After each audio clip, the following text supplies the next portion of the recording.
जी अस्सलाम वालेकुम, मैं हूं शहजाद और उम्मीद है आप सब लोग खैरियत से होंगे। आज हम उस बैर साहब के साथ दोबारा इस टॉपिक पर डिस्कस करेंगे कि क्या बीए के अलावा जो बाकी डिग्री होल्डर्स हैं उन्हें ट्रांसपोर्ट सब इंस्पेक्टर पे अप्लाई करना चाहिए या नहीं, और उसके साथ साथ जो है एग्रीकल्चर में 92 पोस्ट आई हैं 17 स्केल की वाटर मैनेजमेंट ऑफिसर की, उसकी तैयारी आप कैसे कर सकते हैं उस पर तफसीली बात करेंगे। शहजाद साहब मेरे साथ मौजूद हैं और आज हम दो बातों के ऊपर जो है दो मुद्दों के ऊपर बात करेंगे। पहला है सब इंस्पेक्टर की जो क्लैरिफिकेशन आई है जो ट्रांसपोर्ट डिपार्टमेंट की कि सिर्फ बीए वाले अप्लाई कर सकते हैं, तो क्या अब बीएस वालों को अप्लाई करना चाहिए या नहीं करना चाहिए, क्योंकि हर दूसरा बंदा यही सवाल पूछता है। और उसके साथ साथ हम दूसरे हिस्से में बात करेंगे जो वाटर मैनेजमेंट ऑफिसर BS-17 की जो सीट्स आई हैं वो सीट किस तरह से है, काम उसका क्या होता है, उसकी तनख्वाह कितनी है, सबसे बढ़कर आप उसकी तैयारी किस तरह से कर सकते हैं, क्योंकि उसकी 92 पोस्ट हैं, एक की 82 हैं, एक की 92 हैं। और इसके हवाले से मार्केट में कोई कंपाइल्ड बुक भी मौजूद नहीं है। हाँ जी, को प्रॉपर जिस तरह से ऑर्गेनाइज्ड हो, तो इसके ऊपर इंशाल्लाह हम ब्रीफ बात करेंगे। हाँ जी तो सबसे पहले तो सर आपका बहुत शुक्रिया sir, thank you too. Sir, public service commission ने जो एक सर्कुलर जारी किया है या एलिजिबिलिटी क्राइटेरिया जो दिया है वो है सब इंस्पेक्टर का कि वहाँ पर सिर्फ बीए वाले अप्लाई कर सकते हैं। ये बिल्कुल उसी तरह जैसे हम ऑलरेडी एक्सप्लेन कर चुके हैं कि पब्लिक सर्विस कमीशन खुद उसके अंदर तब्दीली नहीं कर सकता। ऐसे ही है। पब्लिक सर्विस कमीशन ने टेस्ट कंडक्ट करवाना है at the time of interview.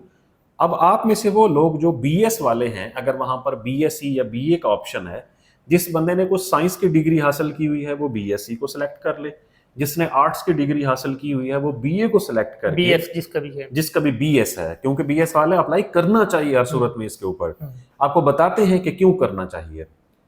फिर पब्लिक सर्विस कमीशन इनके टेस्ट कंडक्ट करवाएगा at the time of interview, बिल्कुल उसी तरह से जिस तरह से जिलेदार के लिए एक बच्ची ने दरखास्त दी थी, मुझे अभी तक भी याद है, सिर्फ एक लड़की ने दरखास्त दी थी।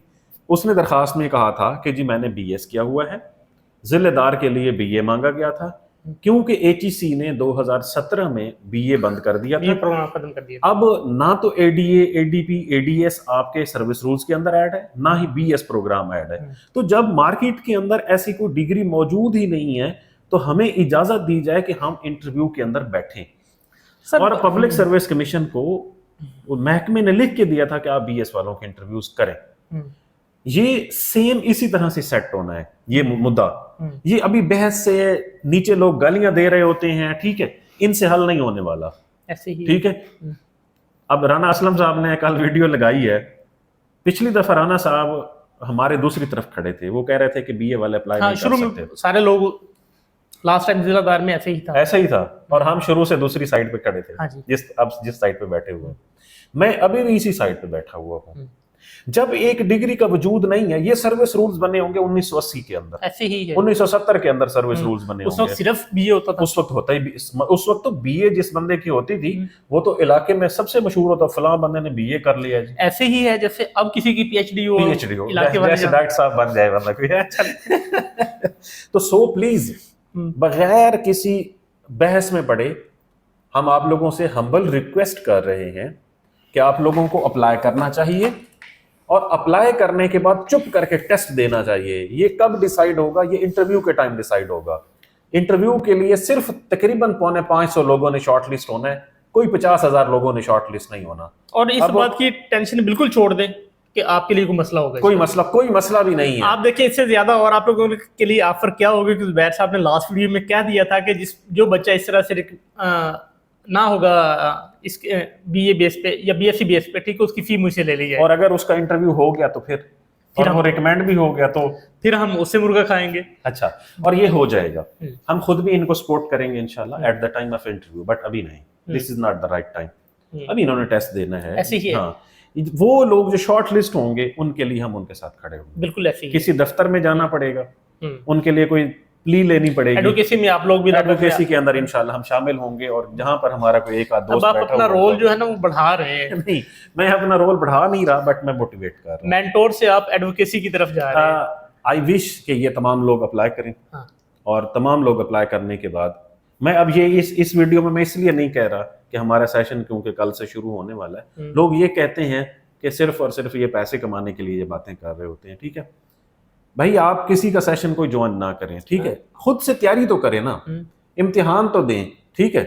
सर जिन लोगों ने तैयारी करनी होती है ना, वो इन चीज़ों में पढ़ते ही नहीं है। पढ़ते नहीं है बहस व मुबाहिसे में। सो प्लीज अप्लाई करें, आपकी जो भी डिग्री है आप एलिजिबल हैं, किसी किस्म के फिजिकल स्टैंडर्ड्स नहीं है, इस बहस में पढ़े बगैर अप्लाई करें। इंशाल्लाह at the time of interview देखा जाएगा और आप लोगों की फेवर में आएगा ये। सर अब हम आ जाते हैं सीधा वाटर मैनेजमेंट ऑफिसर के ऊपर। जी बिल्कुल। वाटर मैनेजमेंट ऑफिसर की सर 92 पोस्ट हैं और 92 पोस्ट ये एग्रीकल्चर डिपार्टमेंट की। एक तो ये अच्छी बात है कि चले काफ़ी अरसे से एग्रीकल्चर डिपार्टमेंट की जॉब्स इस तरह से नहीं निकली थी। इनकी वैसे यूजुअली होता ये है कि 4-5 साल के बाद आते हैं एक्सटेंशन की, या दूसरी तीसरी, ठीक है ना, आती अच्छी खासी है। हाँ ये है। हाँ। अच्छा फिर इसके अंदर क्योंकि स्पेशलाइज्ड डिग्री है, या तो आपकी एग्री इंजीनियरिंग होनी चाहिए या हाँ। बीएससी एग्रीकल्चर ऑनर होनी चाहिए। जी सर ऐसे ही है। ठीक है, तो बीएससी एग्रीकल्चर ऑनर वाले इसके ऊपर अप्लाई कर सकते हैं या एग्री इंजीनियरिंग वाले अप्लाई कर सकते हैं। पहली हाँ जी। बात 35 साल तक मेल और 38 इयर्स तक फीमेल अप्लाई कर सकती हैं इसके ऊपर। प्लेस ऑफ पोस्टिंग इनकी तकरीबन हर किसी की अपने डिस्ट्रिक्ट तहसील के अंदर होती है। हाँ जी, तहसील की सतह तक इनकी पोस्टिंग होती जी है। इनकी पोस्टिंग होती है। हाँ जी। अब सर हम आ जाते हैं इसकी जो पे और उसके ऊपर काम के ऊपर बाद में आते हैं। हाँ जी। ये जो आपके हाथ में एक डॉक्यूमेंट है, इसका सिलेबस है। जी सर। इसके सिलेबस में सर बुनियादी तौर पर क्या होता है, एग्रीकल्चर इकोनॉमिक्स, हाँ जी, एग्रीकल्चर इंजीनियरिंग, हाँ जी, एग्री स्टैटिस्टिक्स, हाँ जी, एग्रीकल्चर एंटोमोलॉजी, हाँ जी, एनवायरमेंटल एग्रीकल्चर, हाँ जी, जेनेटिक्स, एग्रीकल्चर एंटोमोलॉजी, एग्रोनॉमी, हाँ जी, हॉर्टिकल्चर, हाँ जी, प्लांट पैथोलॉजी, हाँ जी, सॉइल साइंसेस, हाँ जी, वाटर मैनेजमेंट, एग्रीकल्चर एक्सटेंशन, हाँ जी, और इसी तरह से जो जेनेटिक्स एंड प्लांट ब्रीडिंग्स वगैरह। हाँ जी। अब ये आप जरा इधर इधर करके दिखाएं जरा। सर मेरा ख्याल है कि यहाँ से ये विजिबल होगा। ये एक डॉक्यूमेंट है जी। हाँ ये जी। हमने खुद इसको प्रिपेयर करने की कोशिश की है और इसके अंदर ये जो आपको सब्जेक्ट्स बताए गए हैं, इन सब्जेक्ट्स के एमसीक्यूज इसके अंदर डाले गए, कंपाइल किए गए, खुद से हमने नहीं बनाए। हमने मुख्तलिफ फोरम्स को इसके यूटिलाइज किया है और यूटिलाइज करने के बाद वहाँ से हमें जितने भी एमसीक्यूज मिले हैं, हमने उनको एक बुक की फॉर्म में या एक बुकलेट की फॉर्म में इकट्ठा कर दिया है। सर ये जो टोटल है ना, ये 15 सब सब्जेक्ट बनते हैं जी, और 400 प्लस पेजेस की ये बुक है और इसमें 7000 प्लस एमसीक्यूज शामिल हैं। तो मुझे हाँ देखें, मतलब we are not specialised agriculturist, लेकिन हमने ये किया है कि चलें एक जगह पर डाटा इकट्ठा करें। जी बिल्कुल ऐसे ही। सो इसकी सॉफ्ट कॉपी भी अवेलेबल है, इसकी हार्ड कॉपी भी अवेलेबल है। आप लोगों को नंबर्स दिए गए हैं जो उनके ऊपर आप रब्ता करके आपको ये मिल सकती है। ठीक है, जहाँ पर भी आप देख रहे हैं ये वीडियो, जहाँ पर भी आपको ये नंबर मिलता है तो आप इसके ऊपर जो है वो, and credit goes to the doctor Shahzad साहब की, इन्होंने इसके ऊपर बड़ी मेहनत की है। Thank you. अब सर हम आ जाते हैं एग्रीकल्चर जो वाटर मैनेजमेंट ऑफिसर है। हाँ जी। एग्रीकल्चर डिपार्टमेंट वालों को कोई खास अलाउंस नहीं लगता। हाँ जी। इनकी वही तनख्वाह है जो ग्रेड 17 की एक अफसर की होती है। जी बिल्कुल। अब इनकी ऑफिसर की तनख्वाह या बाकी आम अफसर की तनख्वाह एज पर न्यू या रिवाइज्ड पे स्केल तकरीबन 1,15,000 से 20,000 रुपये बनेगी। जी। ठीक है, तो इसका मतलब है 1,15,000 से 20,000 इनकी तनख्वाह है। हाँ जी। अब इनके काम की नौयत क्या है वो ज़रा मुझे बताएं। सर काम यूजुअली ये लोग तहसील की सतह तक पोस्ट होते हैं। जी सर। और यूजुअली इन लोगों का जो वर्क होता है वो वाटर प्रोटेक्शन कह लें या वाटर के रिसोर्सेज मैनेजमेंट के हवाले से इनका होता है कि पानी का ज़िया कम से कम हो सके एग्रीकल्चर लैंड पे। जी बिल्कुल। ठीक है। ठीक है, तो इन लोगों का जो मेन काम है वो सिविल वर्क्स भी रिलेटेड होता है कि कहीं इन्होंने कच्चे मतलब नाले वगैरह बनाने नाले हैं, पक्के करने हैं, पाइपिंग इन्होंने डालनी है, या उसके अलावा कोई इसी से रिलेटेड कोई और सिविल वर्क है तो उन चीज़ों को इन्होंने देखना होता है। इनके साथ 2 लोगों का यूजुअली स्टाफ होता है, एक असिस्टेंट और एक इनके साथ सिविल इंजीनियर होता है। ठीक है, वो दोनों लोग फील्ड में मोस्टली काम कर रहे होते हैं, ये उनको सुपरवाइज कर रहे होते हैं। वहाँ से डाटा कलेक्ट होता है, चीज़ें कंपाइल होती हैं, उसके बाद ये फिर आगे अपने डिप्टी डायरेक्टर को डिस्ट्रिक्ट की सतह पर, और उसके साथ साथ जो इनका डिस्ट्रिक्ट की सतह पर इंजीनियर मौजूद होता है जो उसको रिपोर्टिंग कर रहे होते हैं, और वो जो फिर आगे हेडक्वार्टर तक रिपोर्टिंग हो रही होती है, तो वहाँ से फिर चीज़ें कम बैक होकर इनको फाइनल अप्रूवल की टर्म में आ रही होती हैं। चलिए जी, वेरी गुड। ये इनकी काम की नौयत हाँ जी, है, बेसिकली ये इनका काम होता है। अच्छा, अब आखिर कल असिस्टेंट डायरेक्टर सोशल वेलफेयर का रिजल्ट आया है। हाँ, मुबारक हो, आपके काफ़ी सारे बच्चे। उसमें आप शहजाद साहब बीइंग अ मेंटोर उस ग्रुप के अंदर थे, तो हमारे 14 लोग जो हैं मतलब उन्होंने रिटर्न क्लियर किया है, माशाल्लाह, तो उसका क्रेडिट भी सर आपको डेफिनेटली जाता है। शुक्रिया। तो और इंशाल्लाह इसके इंटरव्यू के ऊपर भी 1-2 दिन का मेरा सेशन होगा जिसके अंदर जो हम फंडामेंटल्स बताएंगे। बट वो हाँ। मुझे ये मैंने वीडियो के शुरू में बात करनी थी, लेकिन अब मुझे याद आ गई है। सो वाटर मैनेजमेंट की जो जॉब है, हाँ ये जी। आप क्या समझते हैं, रिकमेंडेड है फॉर एग्रीकल्चरिस्ट या नहीं? सर पहले तो इसका काम बहुत ज़्यादा इसलिए होता था क्योंकि ये आप रेगुलर हो जानी होती थी। हम्म ये इनिशियली अभी 5 साल के कॉन्ट्रैक्ट पे है, हम्म लेकिन अभी चूंकि रेगुलेशन एक्ट सस्पेंडेड है तो इसलिए अभी हम कुछ नहीं कह सकते कि ये लोग रेगुलर होंगे या नहीं। हम्म लेकिन अगर ये लोग रेगुलर होते हैं, कल को कोई ऐसी सिचुएशन बनती है तो फिर इनकी जो प्रमोशन है वो डिप्टी डायरेक्टर और डायरेक्टर तक जाता है। डायरेक्टर एग्रीकल्चर तक भी हाँ जाता जी। है, सही और है। फिर आपको पता है कि कितना बड़ा महकमा है। इनकी मेरे ख्याल में जो डीजी की पोस्ट होती है ना, एग्रीकल्चर के बहुत सारे डायरेक्टरेट्स हैं। मैंने 25 से ज्यादा सुने हुए हैं। लाइफ स्टॉक के भी इसी तरह से ना काफी सारे हैं न, इसके एग्रीकल्चर के, सॉरी, हाँ जी। इसके मुख्तलिफ फील्ड्स हैं। आप फैसलाबाद में चले जाएं तो आपको जो है वो वहाँ पर मुख्तलिफ डायरेक्टरेट्स मिलेंगे, हाँ जी। तो जो मुख्तलिफ सीड्स के ऊपर काम कर रहे हैं, ब्रीडिंग्स के ऊपर, जो प्लांट्स के ऊपर काम करते हाँ हैं, जी। ठीक है, इजलास के ऊपर काम करते हैं। तो ये बहुत बड़ा महकमा है। इनके बहुत सारे डीजीज की जो पोस्ट हैं वो भी इनके नीचे से जो लोग 17 में भर्ती होते हैं वो डायरेक्टर जनरल तक भी जाते हैं।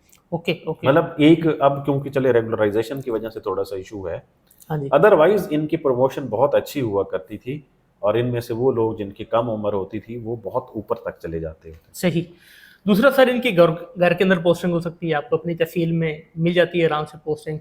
फिर दफ्तर के अंदर कोई छोटा मोटा जीप गाड़ी शायरी मौजूद ही होती है। अब तो खैर वैसे जीप कल्चर खत्म हो गया मेरे ख्याल में आजकल ना, वो चलो कल्टस वगैरह आईटीसी हाँ। मौजूद है। अच्छा, ये गाड़ी क्योंकि फील्ड काम है ना, फील्ड में गाड़ी अवेलेबिलिटी हो सकती है, हो। हाँ जी। उससे हट के सर एक ऐसा काम है जो इन लोगों ने खुद वो डिग्री हासिल की हुई है और फिर वही प्रैक्टिकली कर रहे हैं। हाँ जी।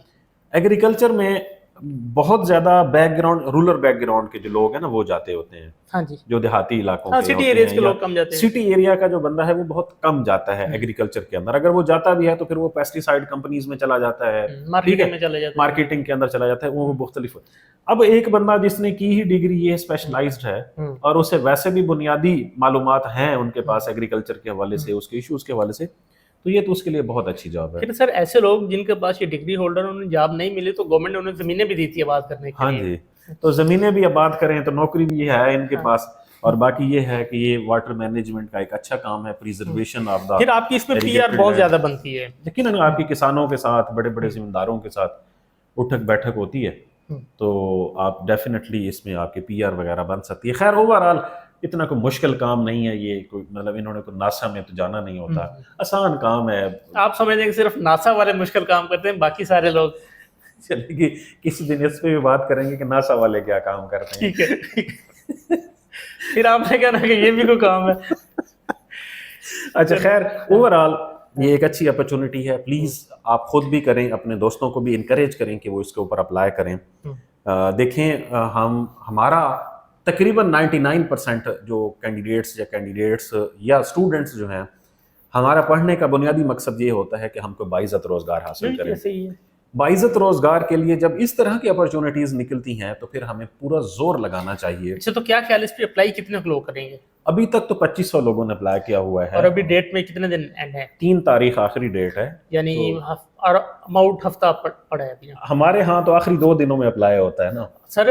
आखिरी 2 दिनों में तादाद डबल हो जाती है। अगर डबल। पहले 3000 है तो फिर अगले 6000 हो जाती 6 है, से अबव हो जाती है। ऐसे ही है। तो वो हम तो हैं आखिरी डेट वाले ना, ऐसे ही है। तो आखिरी डेट अभी 3 तारीख है। राइट नाउ 2500 लोगों ने अप्लाई कर लिया हुआ है। हाँ जितने भी करें सर, देखें 92 सीट्स हैं, 100 के करीब सीट्स हैं। जी बिल्कुल। और ख़ास तौर पर जो ख़वातीन हैं, जो एग्रीकल्चरिस्ट हैं, जो प्रोफेशनल एग्रीकल्चर की डिग्रीज हैं उनके पास, उन्हें ज़रूर अप्लाई करना चाहिए। ये बहुत अच्छी जॉब्स हैं आप लोगों के लिए भी, ठीक है। आप लोगों ने जो प्रोफेशनल डिग्री हासिल की हुई है ये उसकी बेस पर आई हुई है, तो ये हाईली रिकमेंडेड हैं जी। आप लोगों के लिए नेक ख्वाहिशात हैं। अल्लाह हाफिज़।